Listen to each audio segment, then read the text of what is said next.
I think I know the answer to this, but what will get you to be even more bearish on equities is, in your own words, I'm not bearish enough. I guess the big thing is price, right?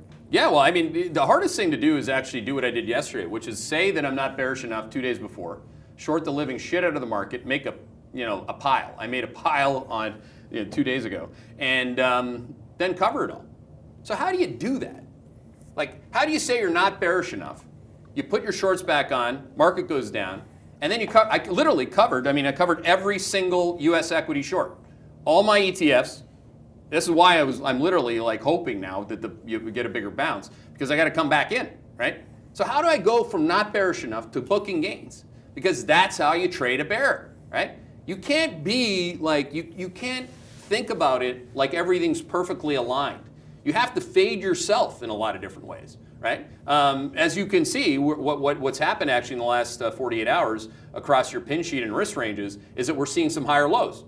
Before you get all bullish about that, we're also seeing epic lower highs. So what's happening is we're consolidating the losses.